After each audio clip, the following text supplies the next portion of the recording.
Wednesday and welcome to the podcast. I am Melissa Matheson and we are almost halfway through another month. 6 weeks into our new year of 2020, and I hope those New Year's resolutions are still working for some of you. I'm honestly not a New Year's resolution kind of person. I like to think of any day being a good day to start making positive changes to improve our health, whether that is emotional, physical, mental, relational, financial. So let today be a good day to start. You know what? That was probably a word for somebody listening right now. You've been wanting to start something or have been trying to start, and guess what? Today can be the day. Just start before you're ready. Go ahead, friend, and just start. Well, it's Wednesday and the camels are coming, inspired by a true story in the Bible in Genesis 24, where Isaac meets his wife riding on a camel. We have dedicated our Wednesday conversations to hearing from married people I know about how they met, dated, and married. We also talk about how they are navigating their own life transitions in marriage, whether it's moving, having babies, or losing jobs. Today, my friends John and Cami Mitchell are here. They were high school sweethearts who took some major leaps of faith early on in their marriage, and they live by a motto that keeps them constantly uncomfortable and living completely dependent on God in every area of their life. So grab your coffee or your water bottle and join us at the table. We're talking about drag racing, adoption, and the Gallon Challenge today on What's Next, God?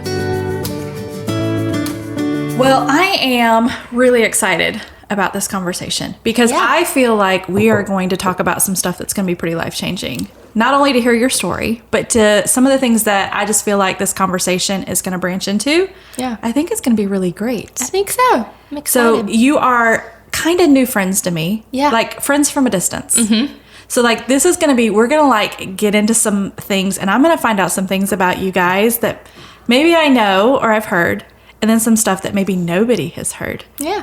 Because, John, you're kind of a quiet guy. Mm-hmm. So I imagine like some of my other Enneagram 9 friends that you have a lot to say when given the opportunity. Right. And when you have a microphone in front of you.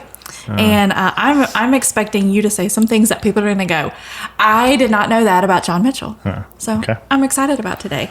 You're not a coffee drinker, though, John. I'm not a coffee drinker, no. I want to be, actually. He's tried. I'm trying to acquire a taste for it, but it's not working. He just tries with it black, so. Yeah. Oh. But I've tried other ways, too. I'm just not a fan at all. Never have been, ever. I always say that I'm not old enough yet. I don't know what that age is, but we're getting pretty old. Because you're a grandpa. I've been saying that for like 15 years. Yeah. But yeah, I just don't like it. It's okay. You know, it's okay. I'm comfortable with that. But I have tried to acquire taste because of this. Like, it brings community, right? Coffee brings community and stuff like that. And I just don't have taste for it. Nope, yet. And that's okay, because I actually did not drink coffee until I married Dave 5 years ago. Yeah, I wasn't a coffee drinker either, and he is a big coffee drinker. This is some good coffee. So, well, thanks. Very good. Well, that was our thing. Like, when I got married, we got married 5 years ago. He's a big, I didn't even have a coffee pot in my house. Like, nothing. Only time I ever had coffee is if I was traveling, going to Starbucks. Mm-hmm. I didn't go to coffee shops or anything. Then I get married 5 years ago. That was his thing, and I thought, well, this is a way I'm going to connect with my new husband, and we would have coffee every morning, and then now I have to have a lot of creamer in it. I have to have a lot of flavor.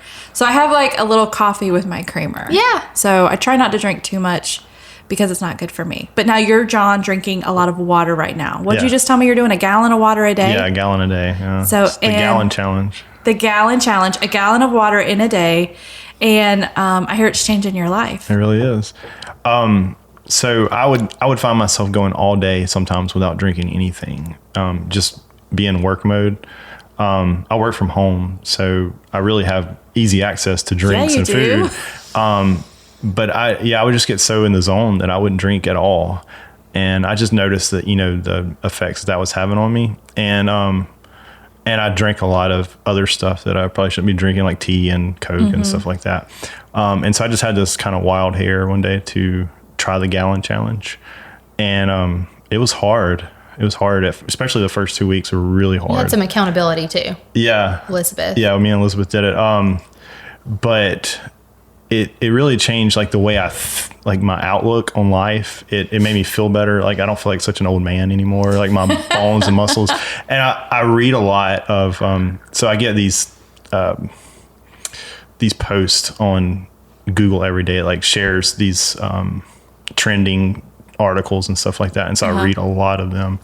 And one of them was like, I tried drinking a gallon of water a day and it changed my life. And I was like, I want to try this. And that's why I did it, And so it did. It's like she kept a journal of how she felt every day.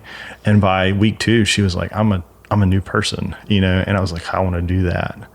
And I did. And by 2 weeks in, I was a new person. So did you know when you weren't feeling good that it was water? No, I didn't. So it wasn't until you started drinking the water, you're like, oh, wait, I'm feeling different and better. And it was because I wasn't drinking water that I felt so terrible.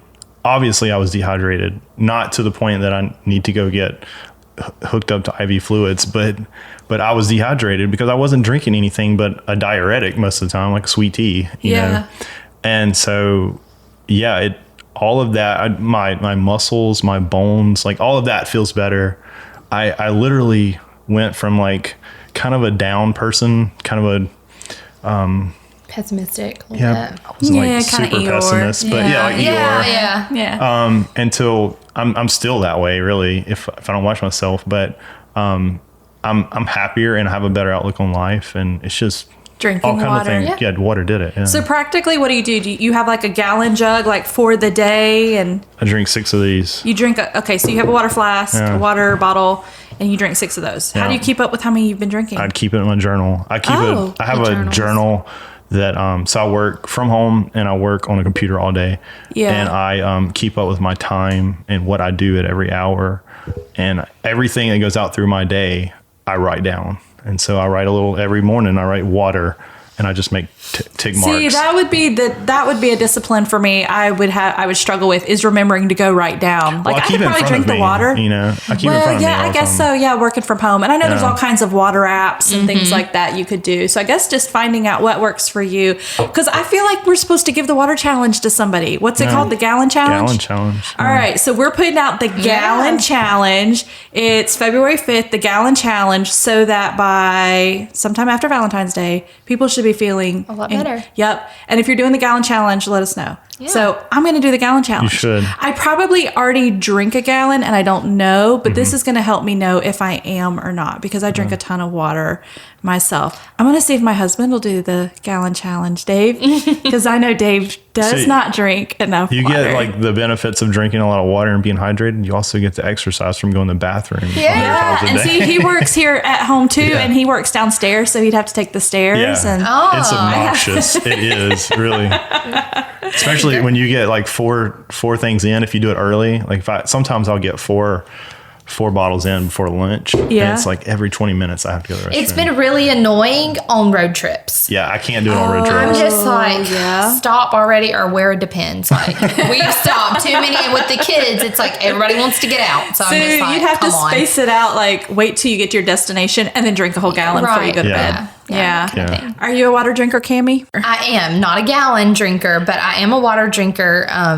That's what I drink, I would say 95% of the time. My biggest reason why I haven't done the gallon challenge is I'm a nurse and I work night shift, and I work in the NICU with premature babies.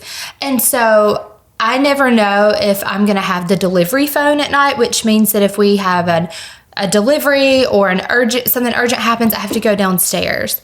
And there have been times that I've needed to go to the restroom and not had a chance. And you get down there and you're there forever and you're miserable. Yeah. And so I'm always afraid that I'm going to get called to like a C-section and I'm going to be stuck in sterile stuff and like miserable, and then things are going to go bad. And I mean, people have had accidents in those, and so I just don't want to go there. No, and it's hard. Some nights I have ample time to be able to go to the restroom as often as I need to, most nights. But there are nights that it would just be really hard, and so I think it's probably fear, which there's no place for fear. I don't know. Maybe I just need to suck it up and try it. But I do try to drink a lot of water. Probably 12-hour shifts? 12-hour shifts, and then and then I have to drive home and the drive there. Yeah. But I do drink mostly water. I very rarely drink anything else. And usually my coffee is limited to 1 cup a day. Okay. And that's not even every day. I don't want to get dependent on anything where I have headaches if I don't have it. So as a nurse, what do you do that keeps you awake? Oh, my goodness. Because I just spent 7 weeks in the NICU with my sister's baby that was born early. And those nurses, I saw like what they do in the NICU and just the demands on their job. And I don't even know how people do that. Yeah, I work with a really great group of girls though. We just have we have really good teamwork.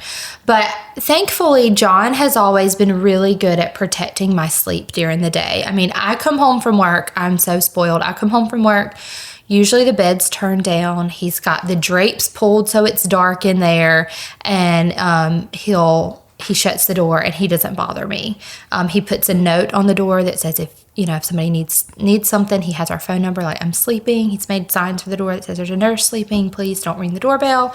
If he's home with the kids, he takes them out of the house. Like he bends over backwards to protect my sleep because he knows that I need it. I can't go to work tired because of what I do. But John has always done a really good job protecting my sleep. And John, you're a good husband. He's the best. Like there's not anybody like him. How long have you two been married? 14 years this year. June.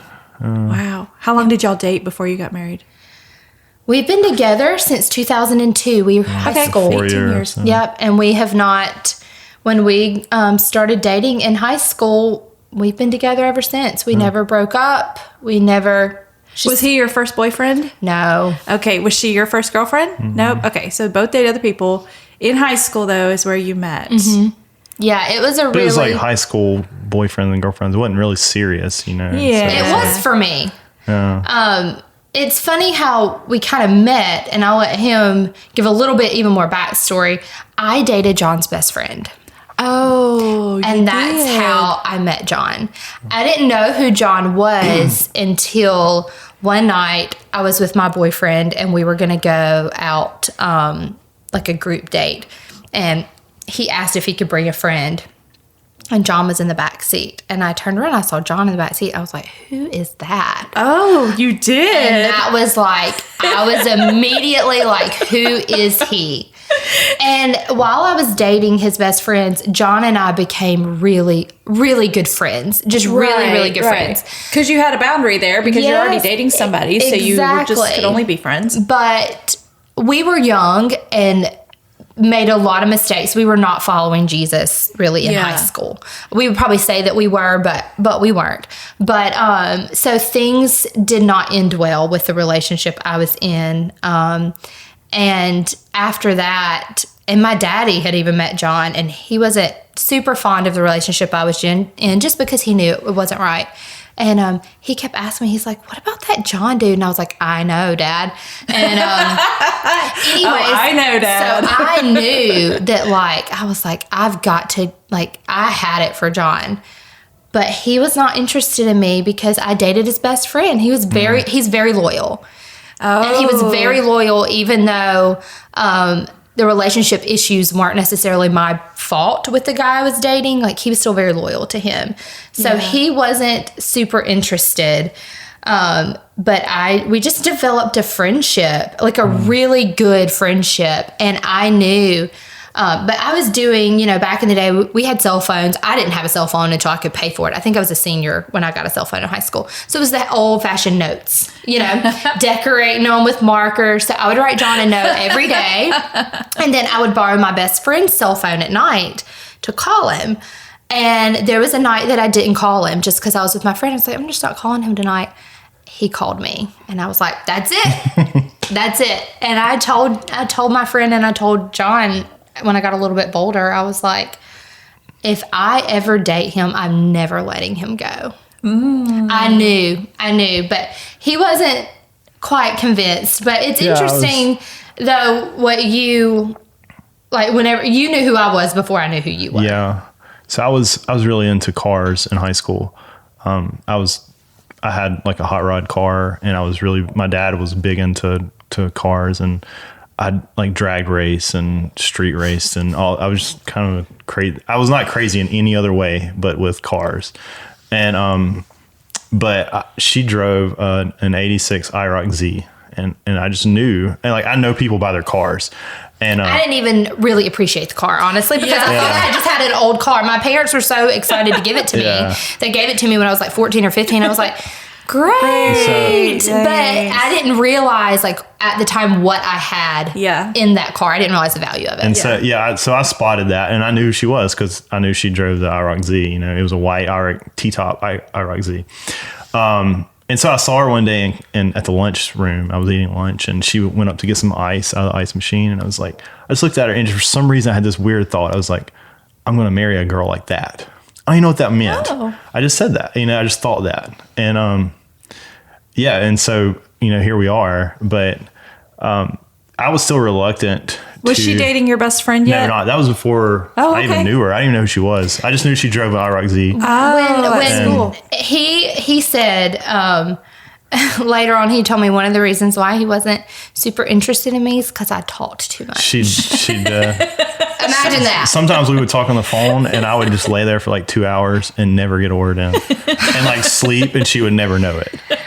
We eventually did kind of start a relationship. She was going out of town to see family, and she's like, "What should I tell them about you?" I kind of fished for it, and I was like, "Well, you can tell her I'm your boyfriend." Kind of, That was it. And that was like when we started, dating. But I was kind of reluctant, just because I still kind of felt bad about, I wasn't really friends with him anymore. Yeah. We had kind of gotten to a new friend group, just hanging out with everybody and stuff like that. But I worked at AutoZone when I was in my senior year of high school, and I had a hard day. It was a Saturday, and Saturdays at AutoZone were really rough, and you'd work from like morning to close. And I had a hard day, and working in AutoZone is just kind of hard anyway. And I came home, and my favorite food is chocolate chip cookies. Like, I love chocolate chip cookies. There was a decorated box that she had hand decorated, full of just baked chocolate chip cookies, sitting on my bed with a note that said, these are for you. And that was the moment that I knew, like, that I was probably going to be with her the rest of my life. It was that I fell in love with her, that, but it was just like something clicked. If somebody's going to sacrifice and do this for me, I think I love her, that kind of feeling. We were still in high school, I think. I was a senior year. I was a senior. Yeah. Now, where were you living? Where are you from? The Gulf Coast, like close to Biloxi. Most people know where Biloxi is. So we actually graduated from Pascagoula High School. Okay. That's where he's been all his life. My dad's has been a pastor since I was 3. I was born like around the Hattiesburg area. I was born in Hattiesburg, and then we moved to a little town called Lucedale when I was 5. Yes. Okay. We know some people from there. Well, we lived there for 10 years. Okay. And so then we moved to the Gulf Coast. My 9th grade year, actually, I was late starting school because we moved. And so that was a really hard transition and a really hard time.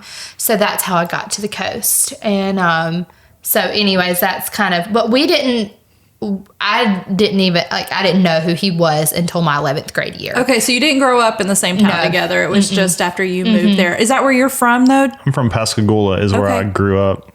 All right. Yeah.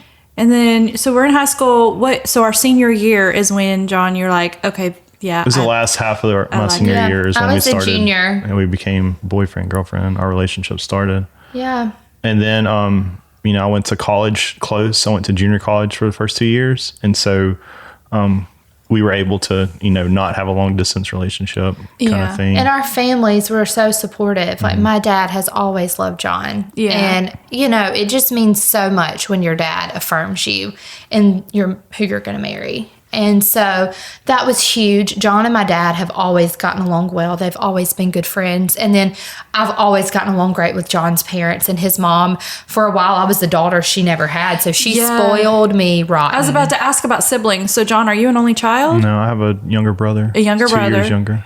And what about you, Cami? I have a younger brother that's 11, almost 12 years younger than me. Oh, wow. So there's a big age gap. So I was the only girl his mom was waiting and John's brother wasn't dating at the time. So she was just waiting for a girl to come around. So she spoiled me rotten and still does. She's really good to me. John, where did music come in? You're very musical as well. Was that like part of your childhood and growing Not up really. years? I always wanted to play guitar, and I started taking lessons when I was like 14. Oh, okay. And just been playing ever since then. John learned so quickly. He can do, literally, the man can do anything. Like, I haven't found anything he can't do. So when he sets his mind to learn how to do something, not only does he learn how to do something, he gives it his all, and he's proficient in it. I'm not that way at all. Yeah. I'm the opposite. But yeah. I played, started taking lessons when I was 14, and then played in the high school jazz band, which is That's really fun. was the coolest thing of my high school. Really, was doing that, and that really kind of gave me a really good foundation for music, because I had to take music theory and stuff like Right. that in high school. But really, after high school, I kind of put it down because I didn't have a community that played music, Yeah. and so I really didn't touch my guitar until we started really getting into church and having to lead worship and stuff like that. Yeah. That's when I picked up my guitar again, actually. So I set it down for probably 10 years. Just played it a little bit here and there. So when you guys were dating, you were saying that you knew the Lord, Cami, and went to church, but you weren't really serving the Lord. Did that change while y'all were dating, or was that after you guys got married? After we got married, yeah. We were just, unfortunately, I think a lot of people that are raised in church just really take it for granted and really just have this like head knowledge, but no real revelation of who he is to me. Like we went to church every time the doors were open. Her dad was a pastor. So we were there morning, and now evening, Wednesdays. I have to say my dad was a great pastor and a great dad. He did not have unrealistic expectations on us. There was a lot of grace for us. You know, a lot of pastors' kids tend to be like rough because it's like there's so many boundaries. They just feel the need to rebel. My parents were not like that. I felt like they balanced it really, really well. So I never felt pressured to do anything. Yeah. And so that was good. But he let us make our own decisions. Yeah, he let me make a lot of mistakes. Yeah. And then he had grace for me. He watched me make a lot of mistakes, and I can imagine as a dad how hard that was. And unfortunately, most of my mistakes involved guys. I never drank, never smoked, never partied. I was boy crazy and made a lot of really dumb decisions, and he let me, and then he was there for me to hold me accountable. Yeah. But no, we were in church and everything, but we didn't really start pursuing the Lord until we had, I guess, probably when we really faced infertility. Yeah, so we were going to her dad's church where he was pastoring, and he moved to another church. He actually went from a pastor, like a lead pastor, to a youth minister at a Southern Baptist church. And he went over there, and we hung out at our church for a little bit because we were the only 20-somethings there. And it was just kind of a small, older generation church. And eventually we moved to that where he was going, and we got involved in the youth ministry. And so that was really hard for me to step out into that. We became kind of leaders and stuff like that. I'll just tell you one thing is so funny. John's always been so timid, and so my dad's always known that and respected that. So when he was the pastor, he never called on John to pray or anything like that. So we're still at our old church, and it's super small, and it's a family church. I mean, it's older people, and they're all like our grandparents or aunts and uncles. And there's the new pastor there, and John ran the sound booth. And so the new pastor doesn't know how timid John is. And so hey, John, can you dismiss us in prayer? Yeah, calls on John to dismiss in prayer. John starts breaking out in sweat. I walked back after church because I knew when he said that, I was like, oh no. I bet John didn't like that. And I walked back, and John's pouring sweat, heart racing. He has to sit down. His mouth is dry, all because he had to pray out loud. Yeah. So that is how John was just so... I'm a very much sound booth guy. Yeah, I like to be in the back. Introvert, doesn't say much. He's come so far. So the fact that you're sitting here at this table, huge, talking to all of our friends, it's a big deal. It's been a journey. 10 years ago, I would not have done this, at all. So tell me about, so you guys knew this is the person I love and I'm going to spend the rest of my life with. Mm-hmm. How did you propose? I was made to, basically. Oh, tell that story. I mean, it was the thing. It's like when two people, really love each other, they know they're going to be together, and like all that stuff's just formality. Exactly. But, That's why I asked, because I felt like it was probably that way. You both kind of already knew. Yeah, but I did, like, the proposal was, it was a nervous day, so I may not remember everything right. But I took her That's to. okay, Cami can help. Yeah, so we went to Mobile. We were close to Mobile. And I took her we went out to eat at a place in downtown Mobile called Spot of Tea. We did brunch there, and then went to a botanical gardens in Mobile called Bellingrath Gardens. And out in the middle of that place, just in a nervous rush. Why were you nervous? I just that's kind of stuff was just made me nervous, And I'm sure it wasn't like very sweet. I mean, I'm sure it was sweet, but it wasn't like a lot of these proposals you hear on this podcast, especially, are like really intricate systems of things. Mine was not like that. It was like I was walking around in a nervous, like, couldn't breathe. Do I do it here? Do I do it here? Do I do it here? He didn't really have a plan. You knew, Cami, though, that you knew this was the day. I had an idea, but I didn't know for sure. I think I was just, I'm not a very patient person. And so I probably bugged him. I was like, we're going to ever get married. If you bought a ring, like, I just wouldn't shut up. Did you pick out your ring, or did he pick it out?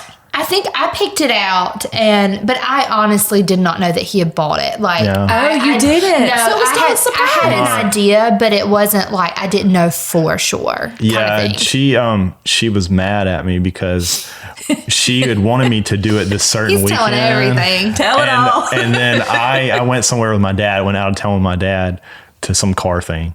And she was like under the impression that I was going to ask her that weekend, but I went out of town. And she was like, mad at me. But my mom helped me buy a ring. I didn't have enough money. I was working, but I didn't have enough money to go buy a ring. We're college kids. She helped me buy a ring, and I paid her back eventually. I think. You mowed a lot of grass. You know what I mean?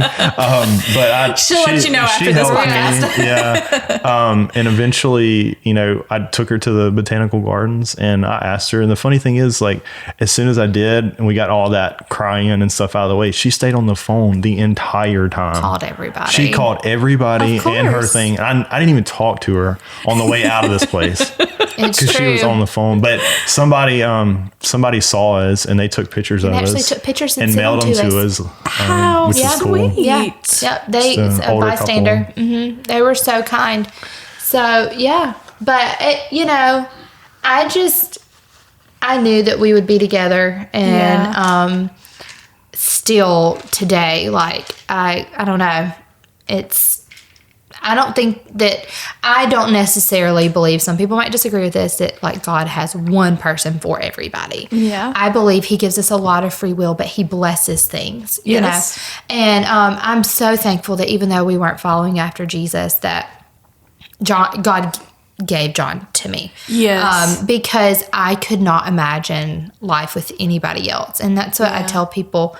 We're still best friends. We love to hang out together. We have fun together. Like, we love each other a whole lot. And, we're still sometimes, I feel like, young love even. I mean, of course, it's not like that every day. But I don't know. It's just been a huge blessing. And a lot of the girls, we've had the privilege to minister to and be a part of a lot of young people's lives, high school, college age girls, and John has been such a standard in their lives. I've had some that have told me that when they looked for a husband, because they didn't have the best father figure, John was their standard. Yes. And so I tell everybody, if he can't measure up to at least him, you're worthy of that. Yes. Because if I am, anybody is. Yeah. And John is just, to me, just the best example of a husband, and he loves me so well and truly lays down his life for me. It's just, on his part, like, I couldn't imagine God wanting anything more out of him as a husband. John, how do you think that you're that way? I mean, you obviously have to know that that's the way you are, because she's telling you, but how are you that way? Well, I think a lot of things go into it. I've always been a person that could literally do anything that I'd really set my mind to. Mm-hmm. And anything that I can't do is just laziness. Oh, interesting. Yeah. And it's just, I don't want to, or I don't like have time for it or something like that. Or it's not important to me. Or it's not important, you know, Yeah. and I just have this weird talent or gift that anything you put in front of me, I can figure it out. Yeah. And like, if you want me to braid hair, I'll braid your hair. He Just braids give me Gracie's a couple hair. YouTube videos and I'll figure it out. He's braided my hair. Or Like, he can literally bake do a anything. cake, or, you know, just something. If you like put it in front of me, I can figure it out. That's so good, John, because really everything you're saying, anybody can do anything if you want to do it. If you're willing to do the work, if you're willing to learn how, if you're not lazy. Yeah. Like you just said that, like, I'm thinking of all these things that I wish I could do, and I'm thinking, why am I not doing them? Oh, it's because Well, either I don't value it or I just have lazy. gotten to the point to where it's like, if I want something, I just told John to figure it out, and I don't do it because he's gonna do it better than me anyway. Like, I love to bake, and I bake cakes, and I do a pretty good job. And then he comes along, like, and he has baked me birthday cakes for the last several years and decorates. And I'm like, well, shoot, why do I even do this? Because you can do it better than me anyway. because you guys, it's something you can do together. Yes, you know, he's he just- compliments what you He's do. really good at everything. Yeah. But I think that It's just a gift, I think, that I'm so that thankful for God it. gave me. And how do you relate that to being a good husband? Well, I've made up my mind to be a good husband and to be a good man and to be a good example for people. I had a revelation a few years ago. It's probably been, I don't know, 8 years ago. It was when the twins were little. That, you know, I was reading this book, and I read in the book about something. It wasn't even like really talking like that. It was kind of this revelation. I came home from work one day and I was tired, and I just wanted to go like chill on the couch and not help.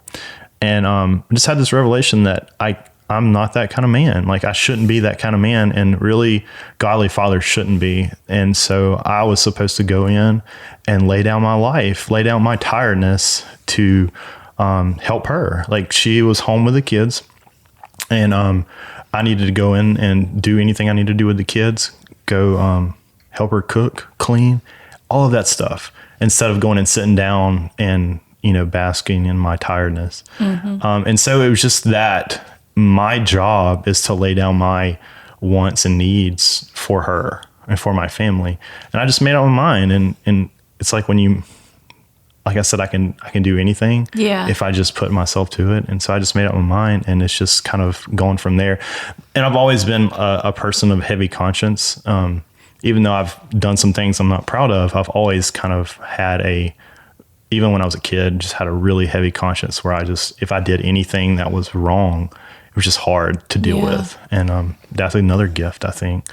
And so I wonder if that's your wing one. Are you a wing one I am, with your yeah. 9? Yeah, I think so. Because I feel that when you're saying that, I can relate to that. And so even before I had that revelation, I had made up my mind to be a good husband, you know, and to just I didn't really have language for it, but to serve her and lay down my life for her and things like that. And so I just had that revelation, and then I also live by a kind of code I have in that same area. From Philippians, where it says to consider others' interests above your own. I live by that. I try to live by that. And so my goal is always to put her interests above mine. And, you know, and that always, and I try to do that for everyone. Actually, I think I can say everything I've observed about you. Yes, that is who you are. You live that. he does it well. Yeah. It's the way covenant relationships work, and the way that the body of Christ is supposed to work is that, and, you know, me and you are in a covenant relationship too. We go to the same church. It's not of course, it's not the same thing as a marriage, but it's still a covenant relationship. Yes. And the same way I think about the other side of the relationship, Cami does too. And so I saw a tweet the other day that was like, you know, the whole living for other people is a lie, and it leaves you broken and empty. And I was like, you know, that's not right. It's right, because if you completely give yourself away to other people, you eventually have nothing. But the way it's supposed to work is they're supposed to be giving themselves back to you. Yes. And so it's this beautiful cycle. And that's our marriage, really. And that's the way I think all covenant relationships should work. But it's taken... I give my all, which empties me out, but she gives her all back to me. And that's just to me, that's my code. Yeah. And, yeah. And when people don't give it back, that's when the Lord gives it back, you know. It makes up for that. Absolutely. Because what you give into others, the Lord gives to you, pressed down, shaken together, and running over. So you were engaged in the gardens in Mobile. And then how long later did you get married? About 1.5 years. We didn't rush the engagement. Oh, you had a long engagement. We did. Yeah. How old were you when you proposed? It's probably 19 or 20. Okay, so still young. So then married by... I was 20. He was 21. Yeah, in June of 2006. Yeah, we were still young. I wanted a longer engagement because we were in college. And so it was like, I knew I wanted to be a nurse, but I was still in junior college. And I knew we were going to have to go to like a senior college. And also something that kind of threw a kink in it a little bit was Hurricane Katrina. We were devastated by Hurricane Katrina. My family's home. I mean, it was bad. And it changed our college plans. Like it completely changed them because we were going to college on the Gulf Coast. University of Southern Mississippi had a Gulf Coast campus and had a college of nursing. Well, it was flooded. And so we had to kind of shift gears and we decided to go to University of South Alabama. And so John went ahead and went and started there. And then I came and we lived in married housing there. But I wanted to get through my associate's degree before we got married. Okay. And so, yeah, I mean, and really those years in college, we were living on love and student loans. Like, you know, literally, it that's was, all we had. but we didn't realize how little we had. We didn't know. Because you felt rich. Yeah, we did. Yeah. And he supported me so much through nursing school because I couldn't really work. He worked, bless his heart, he worked as much as he could at Academy Sporting Goods. I mean, he's always served me so well. I feel like he probably does a better job than I do. So we got married and went to college. And our first 2 years. We got married in 2006. We both finished college in 2008. Mm-hmm. Okay. Yeah. And in the December of 2008. Mm-hmm. And that's when we moved from Mobile back to our, like where we were from, the Pascagoula, Gaucher area.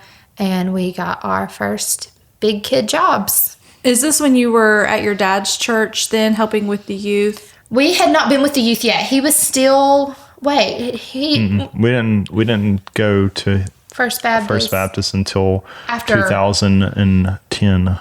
Yeah. This was 2008, so we're still in a really small church where my dad was pastoring. You had started to say something about infertility. So you guys, that was a thing for you. Yeah. Tell me a little bit about that. We always knew that we wanted to adopt. Well, like that did. Was just, I did. You did. Okay. Excuse me. I did.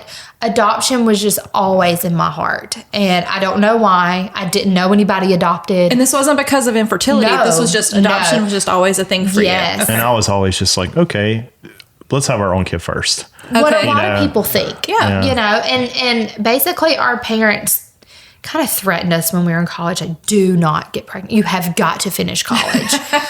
And so that was kind of the agreement with them supporting us getting married. They were like, we'll support you, but you have to promise me you'll finish college. Yeah. And so we did, and we honored that. And then it was like we got out of college, and my goals were I want a house, I want a job, and I want a baby. And in the meantime, I had baby fever so bad in college, we ended up with 3 dogs. Every time I wanted a baby, we got a dog. So we ended up with 3 dogs. So, but yeah. And so we got a job, both got good jobs. We bought our house, and then that was the next logical thing. Right. And on our honeymoon, I remember us being like, oh, we're going to come back in 5 years, and we'll have 2.5 kids, and they'll all be white, and just like this American dream. And we say now we laugh because God must have been like, yeah, right, Yeah. But yeah, so we logically started that process, and To adopt. Or no, to have a baby. Oh, to have a baby. Your own baby. That's right. Yeah, Because John wants to have a wanted to baby wait. first and then Yeah, adoption. because he was like, if we're going to mess up on somebody's kid, I want it to be our kid. We just didn't fully understand the weight of adoption at the time and what that means. But I knew that it was something I wanted to do. And we talked about it even when we were dating. Yeah. But yeah, we went through some infertility and ended up with a fertility specialist. And he essentially told us that our situation in the fertility world is a death sentence. That there's no hope for us in that, which we know God has the final word. So that's right. I don't say that in saying that I'm agreeing with that. That's just where we were at. Yeah. But the Lord knew that he needed to close a door for us. And so he did. He shut it. I grieved. I've never coveted like I coveted during that season of life. Because you do not have any natural children right now. No, I don't. Yeah. And I remember, gosh, that was so hard. It was so hard. How long into that process? Let me interrupt real fast. I'm sorry. How long into that process when did you close that door? How long did y'all try the treatment? About 6 months. Okay, Thankfully, so once this it wasn't doctor, this long. Praise God. Once the doctors have said that, then you go, okay, we don't need to keep trying or do anything because this door needs to close. Yeah. And we've been very fortunate throughout our lives. We've never had really anything bad happen to us until then. And we had no paradigm for handling something like that. And so it like dropped us off of a cliff faith-wise. We didn't know how to handle that. Yeah. And so that's when we really started serving Jesus. And that's what really catapulted us into following Jesus. I remember we took a Sunday off of church, which we never did that. And we went to the zoo with his family, or we went to New Orleans with his family, not the zoo. We went to New Orleans. And I remember seeing a mom and her baby, and I remember coveting that baby, like in a serious way. Like it scared me, what I was thinking. And I remembered, like, I don't like this, you know. Yeah. And the Lord spoke to me, probably the first time I can really remember him speaking to me, and told me, you can give me control of this and let me handle it and release it, or you can hold on to it and be miserable with yourself. And I remember going to the altar one Sunday and just laying down and just losing it. And it was a process of grieving that and letting that go. Like it didn't just all happen in one day. And we've had to surrender it over and over and over throughout the years. But I really, in that moment, laid it down. Yeah. And I decided at that moment, like, God, I want what you want for my life. And it's like we did Experiencing God with our church, which I think is a phenomenal Bible study. With Henry Blackaby. Yes. Yes. That was life-changing for us. But we started that with this process, and we met God. He did not disappoint us through that journey. And so, yeah, we just, you know, they say when you come to like some sort of a conflict in your life, that's when you have to make a decision about who God is. Yeah. And so, yeah, I decided then, like, okay, God, I want you. I don't want I just want you. And I Even really if that means no baby. I did. And so we, that's a powerful thought. Yeah. We just got to sit on that. God, I want you more than I want a baby. Yeah. That I'm willing to say, okay, if there's no baby, I will still follow you, Jesus. I will still love you, Jesus. I will still serve you, Jesus. And I had never said anything like that in my life.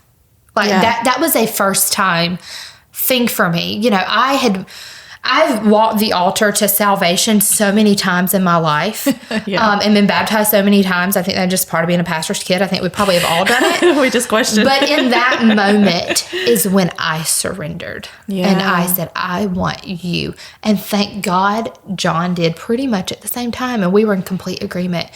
Through everything with fertility, we have never had any division between us.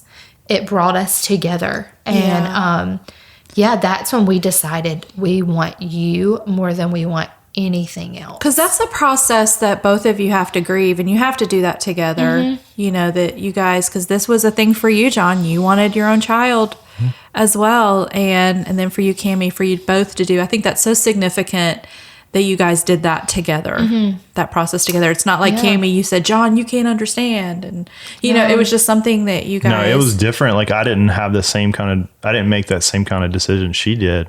It was in a totally different way, but it was still the same thing. Yeah. You know? Yeah. And we just decided then, and then it just like that just created this spark in us. And John started reading, Crazy Love, yeah. He started reading Francis Crazy Chan. Love, and that was Yeah. like our first big revelatory moment. And that was really life-changing for us and for John. And tell him like what. Yeah, so, but it was like right in the middle of In the middle of our storm, like ju- everything we had just going on. Go back just a little bit. After the infertility thing, we started filling out a piece of paper that basically said we wanted to foster. Because we couldn't afford an adoption. To adopt. It's And expensive, so you know? we were writing down ages, like, can we do little kids? Can we do big kids? And we had a relationship with Elizabeth then. It was a friend relationship. She was a kid in the youth group. We worked a lot And- with the youth in our youth group, and so much that even John would sleep on the couch most Friday nights, and our home would be filled full of girls. Yeah. You know, 10, 12 girls, and we had worship nights at our house on Friday nights, and just really, we've always had such a passion for young adults, high school, college age kids. So Elizabeth was coming, one of the girls, and because we got to get a spoiler alert. You guys have 3 kids. yeah.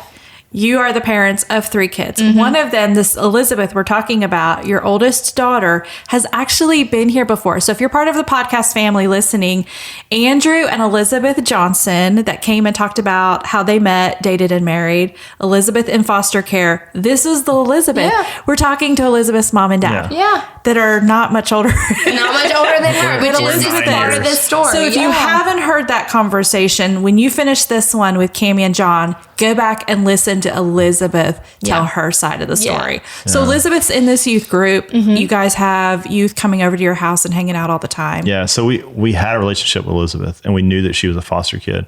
And so when we filled out the piece of paper, it got to a teenagers, and we were like, can we do teenagers? And we were like, no. Because you're like 23, 24? I was 25, 24. I was 24 when yeah. we started the process. And we said no. No teenagers. Unless it was somebody like Elizabeth. Which was known by Mercedes at the time. Yeah, her That's name was Mercedes. That was her name. Yeah. And we both said, unless it was somebody like her, had no idea that was in our future. Yeah. That she was in our future. So a little bit after that, going through the turmoil of becoming a foster parent and what Elizabeth went through in her transition out of the home that she was in into our home, there was a 6 months period there, and it was hard. It was one of the hardest times of our life. But in that moment, in that time, I was reading Crazy Love by Francis Chan. It had just came out.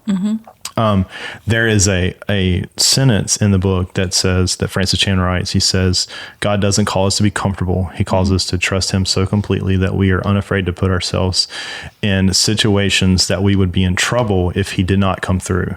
That's powerful. And changed our lives. when I read that, I was like, I've never lived like that. I want to live like that. And it was a prayer. You know, I was like, God, I want to live like that. And little did I know that the next 10 years of our life, we're going to live like that. That's basically been our motto. Yeah. We don't want comfortability. We want him, you know. Yeah. But when John prayed that prayer, and I joke because I say I wasn't in agreement with that prayer. I didn't know what he was praying. But after he prayed that prayer, God took him seriously. Yeah. Our bank account went away. We had a nice savings account I was real proud of. That went away. We were in the middle of infertility and all of that. And then God tells us that her daughter is 16, 17 at the time. And in foster, like, he reveals to us who our daughter's supposed to be. And it was at the time an impossible situation to get to her. Yeah. And it was very, just, very uncomfortable. we were, You know. we had no, yeah. But, you know, I just prayed that prayer. I don't want to be comfortable. And look, So God, you have to do this. Yeah. Yeah.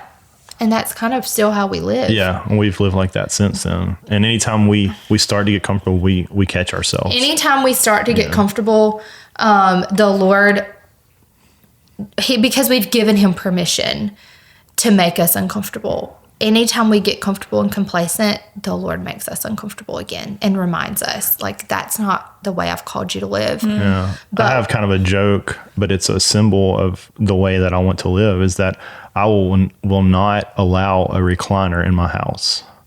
No recliner. I have this like thing because of that. Because if I sit in that recliner, bad, I'm not saying recliners are bad us. for anybody, but just Yeah. for my house. If I sit in that recliner, I'm going to stay there. Yeah, not getting up. You know, Yeah. and I'm going to be comfortable, and I'm. That's so you know, interesting. and 'Cause so- I so get that. Do you? I so get that. We don't have a recliner in our house either. yeah.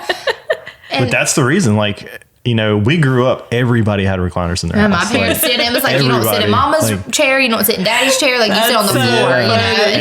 And they I've always, you know, since then, I've always been like, we're not getting a recliner, because if we do, I will not get out of it. Yeah, and that's And- more of a, like you were saying, recliners aren't bad. But for No. you prophetically, Yes. what that meant was, I am saying no to comfort and yes to whatever God's going to ask me to Exactly. do. And That's I need to be exactly. prepared to be uncomfortable That's our life. if that's what God. Yeah. Yeah. So it was a bit of a prophetic picture for you in a way, that Right. this decision that you've made. Yeah, and with Elizabeth, like, she started coming to our house, and we just developed a friendship with her, just a Yeah. friendship. And we were going through the foster process, just getting started, and I knew, like, I told John, I was like, I think Elizabeth is going to ask us to adopt her, like, or not adopt her, but I think she's supposed to be with us. And at the time, she was with another foster family that were in our church, great people, and so I didn't know what that meant. And sure enough, we were supposed to have a group over one night, and everybody canceled except for her. And she said, "Well, can I still come?" I said, "Absolutely." And so we were in the spare bedroom, which ended up being her bedroom, folding clothes. She was helping me fold clothes. She was like, "I just have a really strange question for you." And I was like, okay. And I knew what it was, but she had no Yeah. clue that I knew what it was. And so it took her a while, but she was like, "Is this a place that I could come? Like, would you guys be interested in having me?" And I was like, yes, because we had already talked about it, because I told John and at the time I didn't know anything about the prophetic. I didn't know anything. We were in a Baptist church that didn't really practice that. I mean, there were a lot of prophetic people in our church. I just didn't recognize it for what it was. Didn't understand it. Yeah. But I told John, I said, when she comes to us, we need to have an answer for her, and we need to be unified. And so, like, I was able to say in that moment, without a doubt, like, yes, this is a place. So you had already been approved for foster care. We were in the process still. Still in the process. Okay. So hadn't been approved. That's why you didn't have any other kids yet in your home. Okay. Yes.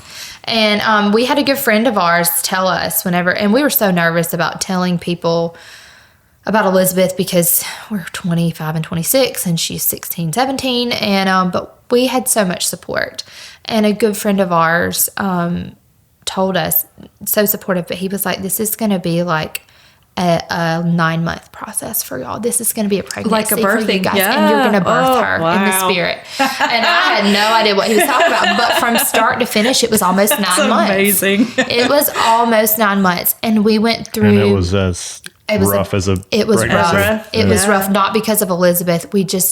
The enemy tried every way that he could to keep us from adopting her. Yeah. But with Elizabeth, when the Lord gave us the desire for her, I had the desire to have her more than I had the desire to have a baby. My desire to have a baby was gone. I just wanted her. I did not want a baby anymore. She was my baby. Yes. And so She was your plan A. Yeah, all she along. was. She really was. Yes, that's what the Lord She intended. really, really was. And we grew, and to say that it was all, even after we adopted Elizabeth, to say everything was easy, we had no clue what we were doing. And she was old enough that she knew every mistake we would ever make. We didn't have that with like Judah and Selah, who was like, they didn't have a clue we were screwing up. She knew, Yeah. So she had to have a lot of grace for us too, and still has to have a lot of grace for us, because we're 34 and 35 and now have a child who's been married for almost 4 years and has two kids of her own, Yeah. and trying to learn how to be grandparents and be supportive of her in this stage of her life. And I feel like we get it wrong more than we get it right. So she has to have a lot of grace with us, because it's not natural. We're not equipped. No, but he, But this is that, going back to that That's Francis him. Chan quote. Yeah. Like, We're that uncomfortable. Yeah. only God can do this. Yeah. Yeah, you are not equipped yes. for it. And Yeah. so So yeah, thankfully everything, the Lord was so faithful to us through it all and faithful to Elizabeth. And we changed her name. I actually picked the name Elizabeth. Which I love this story because I did not know you picked her name. I knew immediately too. Like I didn't have to hesitate when she asked me. Well, so she asked us, we knew we wanted to foster her, but I had no clue she wanted to be adopted. I thought we would just foster until she grew up. Yeah. And then it was Christmas that year. And she said, I have a gift for you guys, but if you don't want it, it's okay. You know, don't worry about it. And I was like, whatever you made, we're going to love. Because she actually was able to spend her whole Christmas break with us, which super exciting. Yeah. And I open it and she's colored this Precious Moments picture. And there's a little girl holding adoption papers. And that's how she asked us to adopt her. And we were, yes, of course. Like, we had no idea that was coming, really. And she was 17? She was 16. 16? Okay. 16. So we had no idea that was coming. Or maybe she just turned 17. No, she was 17. She was 17. Right, yeah. This was in December. She just turned 17 in November. Okay. And so, like, we were ecstatic. And then she calls me the next night and I'm working and she's like, and one other thing, I want you to name me. Like, you may never get to name a baby. And she said, I want you to give me a new middle name. It wasn't a first name. It was a middle name. And it was going to be added on to the name she already had. And I immediately said, Elizabeth. It means God's promise. And it means consecrated one. She was our promise. Because I've always known I was supposed to be a mother and a mom. It's who I am. And it's really who I am. Like, it's my ministry. I know that it is.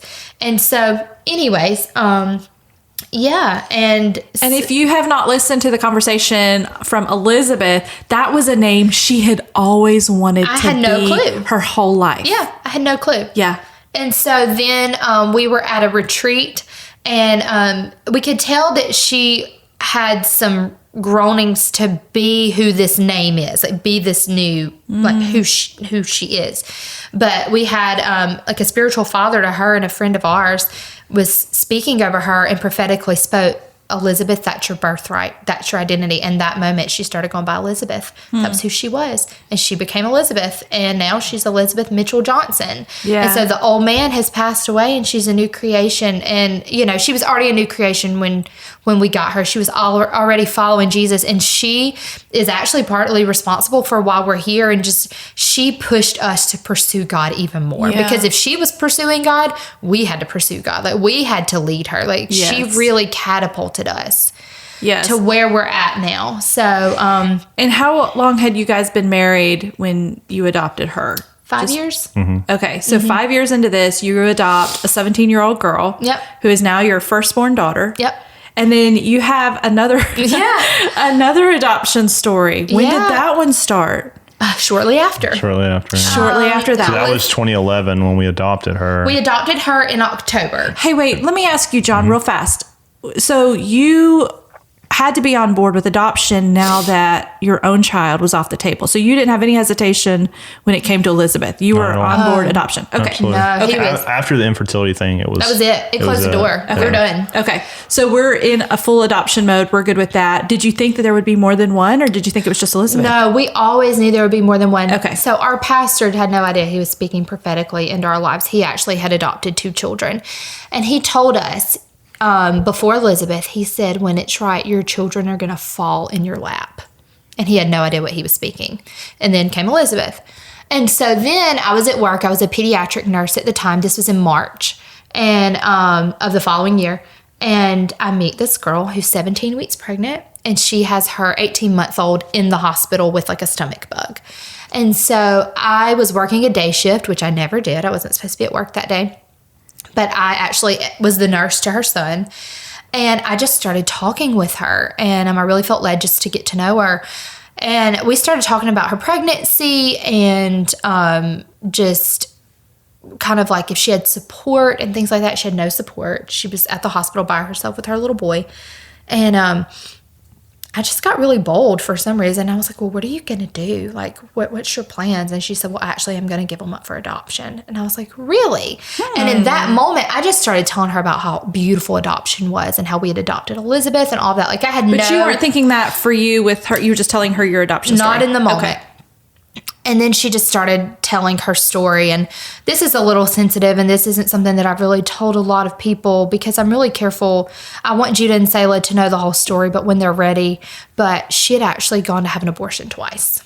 She went the first time to have an abortion and couldn't afford it. She'd gone to have the appointment, had the pre-op thing or whatever, and then went back, or was supposed to have an appointment to actually go through with it, and couldn't afford it because of her light bill.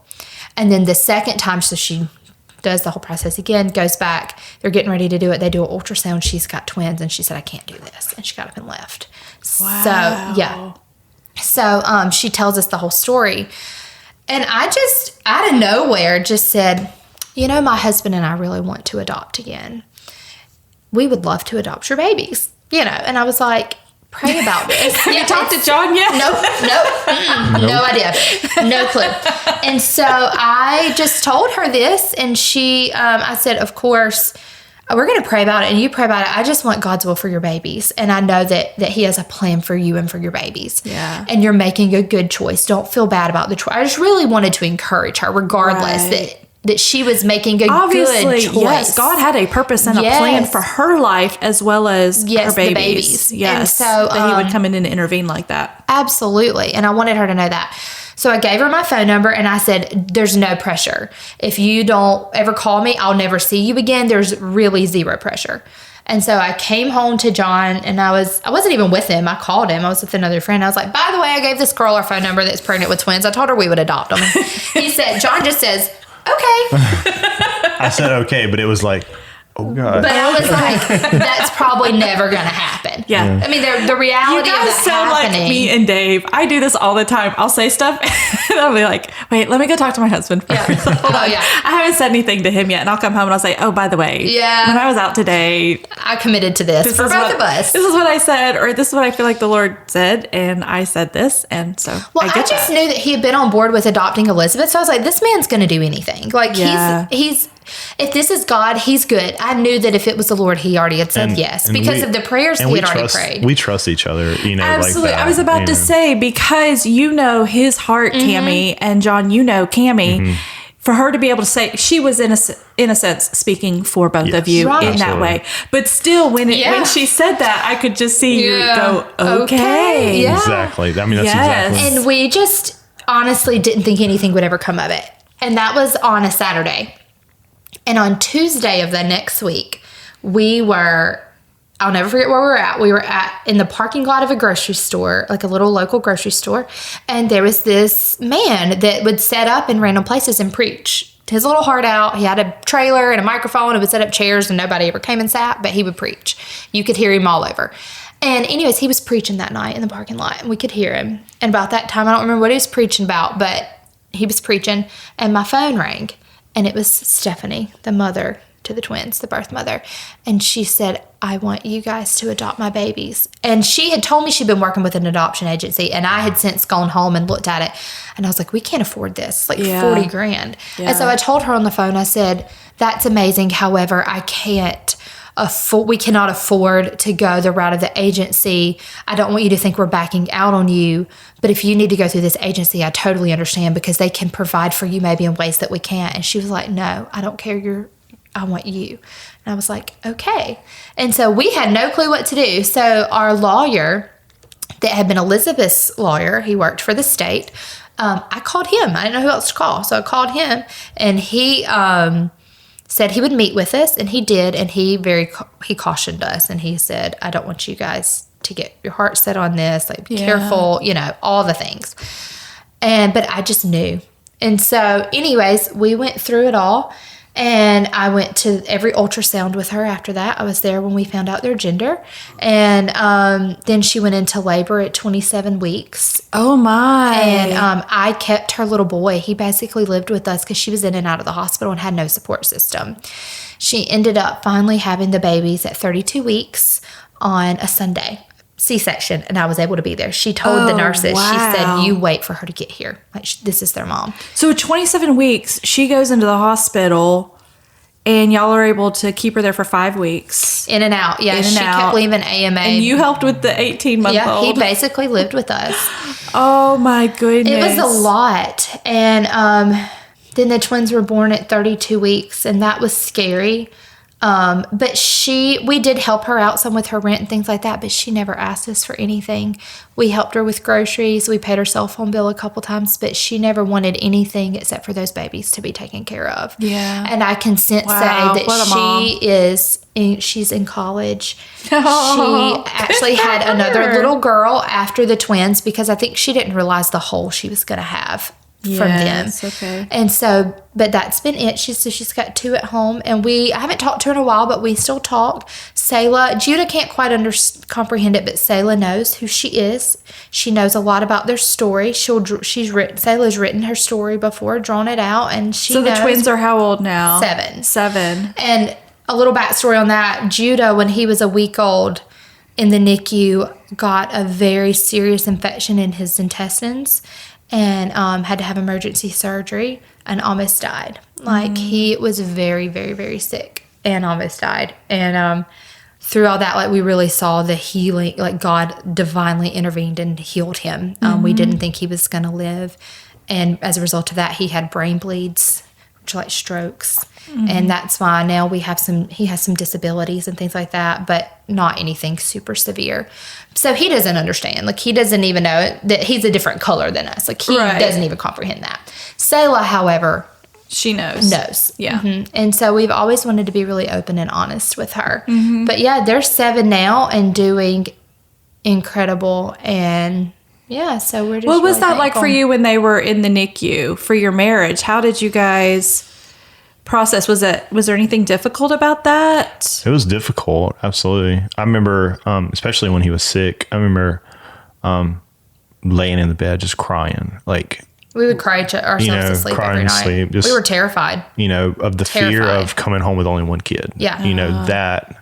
And then after the miraculous healing, and then it was just, after that happened and everything was kind of on track to eventually get out of there, it was just, I had to drive back and forth to Biloxi to work every day from Mobile. So it was like an hour and 15-minute ride to work. And then we'd have to take care of Selah. Selah got out of the hospital a lot earlier than we brought her home. We lived in a Ronald McDonald house for a while. Okay. Yeah. Which was a huge blessing. Oh, I imagine. I mean, wow. Yeah.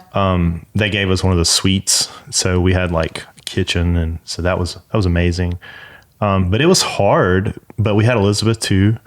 And so I don't remember it being like hard to the point that I look back and say, oh, that was like the hardest thing we ever went through. It was hard when Judah was so sick because we thought we were going to lose him. But I was telling somebody the other night that process, while I would never want to relive it, I'm so thankful for it because we saw the faithfulness of God that we would have never seen had that not happened. We know him in a way we would never know him. We literally our thinking of who God was. We came to a crisis of belief in that moment.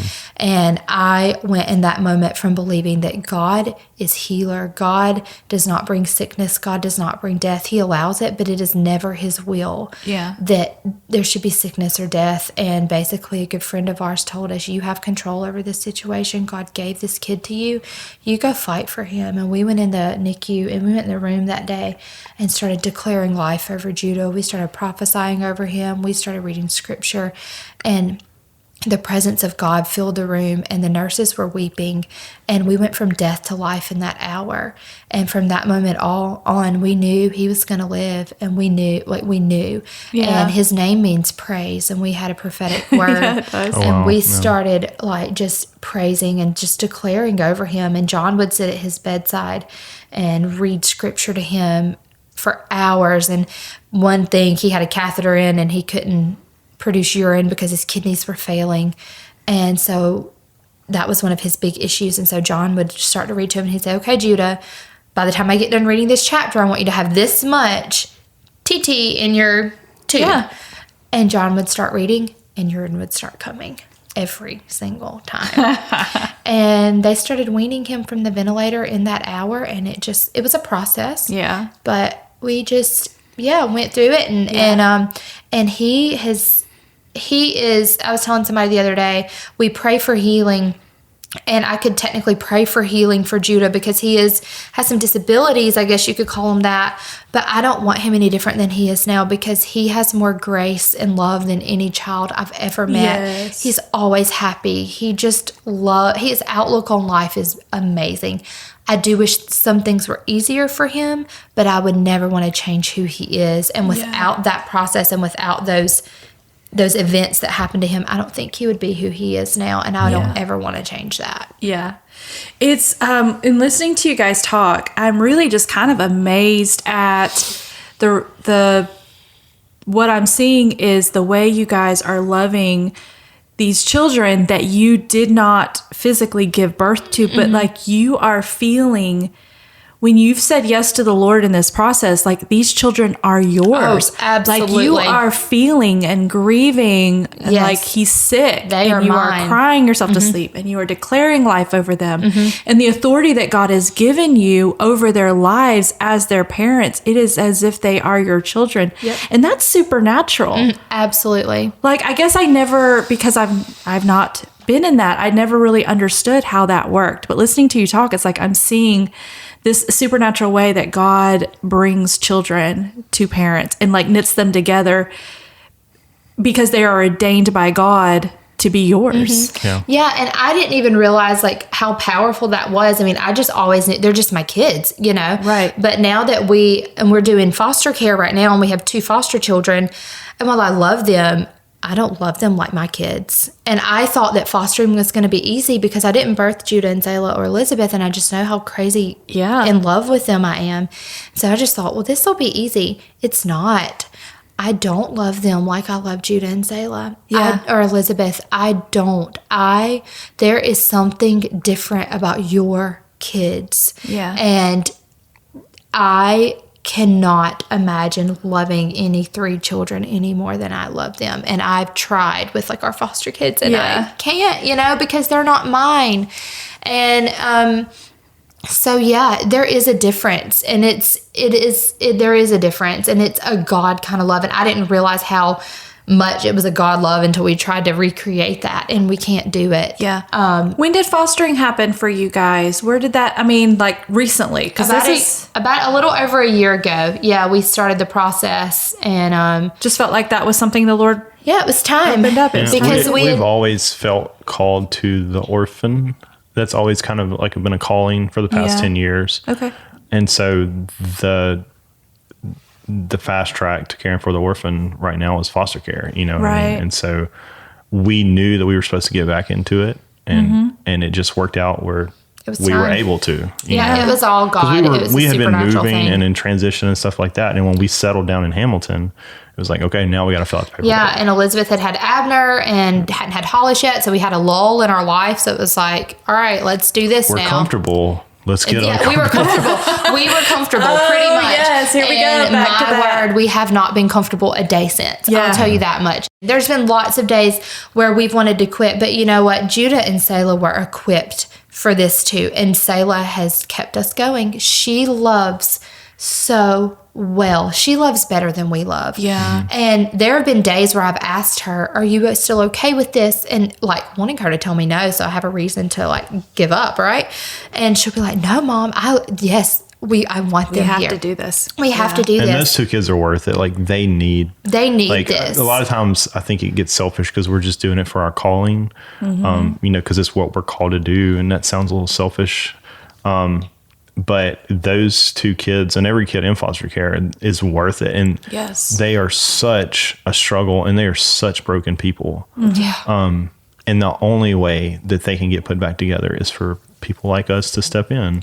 Yeah. And I think sometimes we feel like we're doing a really bad job. Yeah. But people always remind, anytime I say that to somebody and they were like, well, I'm looking at it, it looks like you're doing an amazing job. How old are they? 3 and 5. Little. One just turned 5. They were 3 and 4 when they came to us. Oh my. Or 2 and 4 when they came to us. But we hear them talk about the Lord and hearing their prayers at the dinner table. It's really beautiful. But our house is chaos. If you ever come to our house, it is pure madness and chaos. I've seen the doormats that say, just beware, there's a lot of kids in here. There's a lot of kids in here, and it's real loud. And it's just real chaotic. But, John and I have just decided we're okay with chaos. And we've also decided we want to be really vulnerable with it. We could sit here and tell you, oh, it's the most beautiful thing ever, and it's just amazing. But the reality is it's really hard, and it's shown us a lot of stuff about ourselves that we need to work on. Yeah. And it's not their fault that they're the ones bringing it out of us. We just have to deal with it ourselves. The Lord is using this to make you more like him. Exactly. And it's hard. It's really hard. But we just want to be really vulnerable with it and be okay with it being messy and it being hard. And we are very uncomfortable right now. We were talking earlier before we started recording about just being in the present. What is God doing today and now? And this is where we're going to live. And we have no idea what's going to happen tomorrow. Nope. That's exactly because you guys have lived 10, 15 years of, we don't know. That's not what we were thinking was going to happen. We stopped making plans. Yeah, we stopped making plans. We stopped. And I know, a lot of people might not agree with this. We don't have personally a large savings account or don't really have any plans for the future or anything to fall back on because there's no point. We just fall back on Jesus. Because you just never know what you're going to need to be doing. I quit trying. Every time we would think that we had this plan or had this security net, he takes it away. He doesn't want it. He is our security net. Yeah. We can't have anything in our lives that we rely on except for him. Yeah. And it's scary, but it's so fun. And I'm so thankful that John does it with me. And I think what we're teaching our kids and what our kids are seeing, is going to be amazing. And it's going to, I hope, shape them into adults who are not afraid to say yes to the Lord and to hard things. And I want them to live a life where if he doesn't come through for them, that they're in trouble. I want them to know him as just provider. Yeah. I want them to know he's a good father and they can trust him regardless of what the situation looks like. If he calls them to go and be foreign missionaries, great. If he calls you to be, a nurse, great. Whatever he's called you to do, just say yes to that and don't worry about the rest. He's going to come through. And I just want them to say yes to him and live a life where we have no boundaries outside of the Lord. Mm-hmm. We can do anything in him. And if he has every resource we will ever need. And so we really don't live limited by resources. Right. We are limited. We have limited resources. We do. Yeah. But we are not limited by resources because he's going to provide whatever we need. So we just quit worrying about it. I mean, we worry occasionally. And of course we have the day-to-day things. But overall, we're not limited because we know he has unlimited resources and grace. And I think we'll be doing this whole adoption foster thing for the rest of our lives. I don't know. I don't see us ever. I think we'll continue to grow our family until we're 60 years old, Yeah. And so, all of these things that you're wanting your children to experience right now that you're talking about, I want you to know that you are influencing more than just your children, that your lives and your story, when people hear this and as people watch you and see this journey with you guys, you're inspiring those people. I mean, we're going to have people doing gallon challenges and going, hey, I mean, don't be surprised if people come talk to you about adoption and fostering and how do I, because they're going to go, oh, I don't want to be in a recliner the rest of my life. Yeah. How can I be uncomfortable? And you guys are inspiring me. You're inspiring people with your story. Wow, people like John and Cami really challenged me to step back and take a look at every area in my life to see where I've become comfortable and complacent. Their story inspires me to love people in a greater way, even if it's sometimes messy. Oh, and the gallon challenge. I think we can all get on board with drinking more water. How great is it that our bodies and minds can have such a transformation simply by drinking a proper amount of water? I love it. Friends, so glad you joined us today. If you want to get connected on social media, we've got a Facebook page for the podcast you can go like called What's Next God Podcast. And since it's Love Week here in the middle of February, we've been posting little video snippets of some of our favorite love moments on the podcast with our married friends. Go check those love stories out on the podcast Facebook page or find me on Instagram or Facebook under the name Melissa Matheson. That's math like 4 + 1 = 5. I before E, son, S-O-N. Have a great weekend and show lots of love to yourself and others. We'll be back here on Monday. Come join us as we sit around the table, have a cup of coffee, and talk about what's next, God.